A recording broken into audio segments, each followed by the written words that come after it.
Goodwin, professor of constitutional law and global health policy at Georgetown Law. She's the host of the On the Issues podcast. She's the author of the very important book, Policing the Womb, Invisible Women and the Criminalization of Motherhood. Michelle, thank you for being here.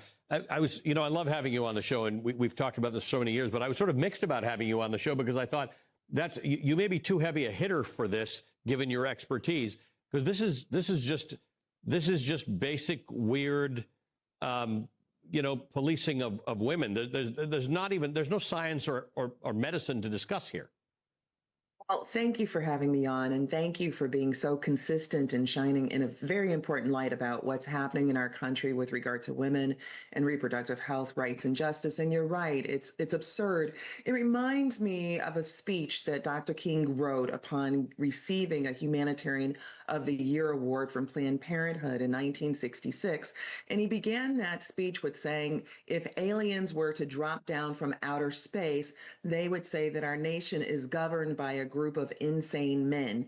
Well, in this case, we see the majority of these legislatures as being male controlled, though the author of this bill happens to be a woman in the state of Ohio, and it is absolutely insane. And what it purports is exactly what you suggested is surveillance and the potential, the very real potential and probability of criminal punishments and civil fines and various other horrors.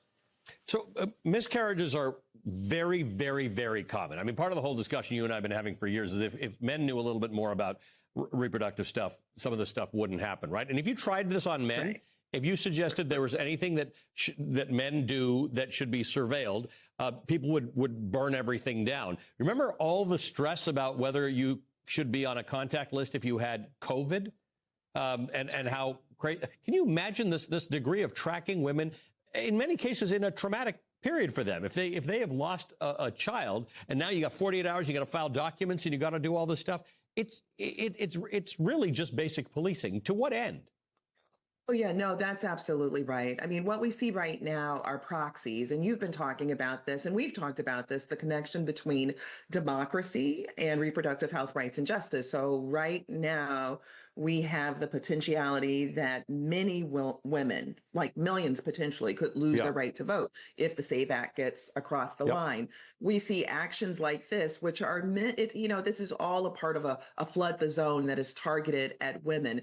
And what we know with this is that when the Supreme Court overturned Dobbs in when the Supreme Court overturned Roe and Planned Parenthood v. Casey in 2022 with its Dobbs decision, our Supreme Court only years before had acknowledged that a woman is 14 times more likely to die in this country by carrying a pregnancy to term than by having an abortion.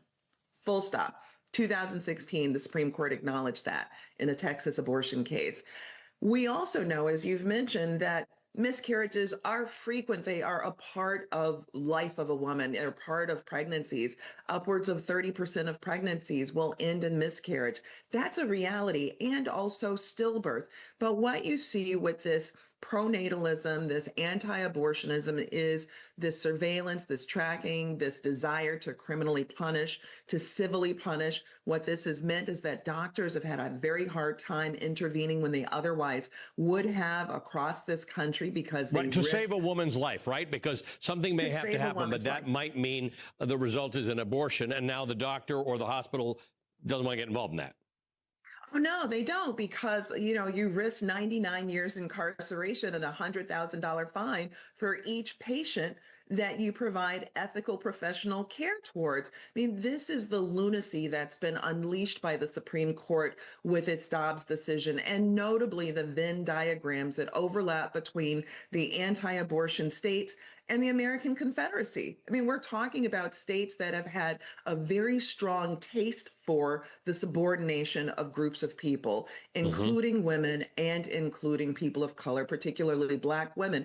And you notice then those who've become most harmed by this, all women are harmed, but there's a specific kind of terror that is unleashed in the lives of low-income women and women of color, and particularly Black women. And it's a real tragedy that isn't being spoken to in as explicit terms as needed. A taste for subjugating groups of people. Note to myself, when in doubt, asking Michelle Goodwin to come on the show is always a good idea. Thank you.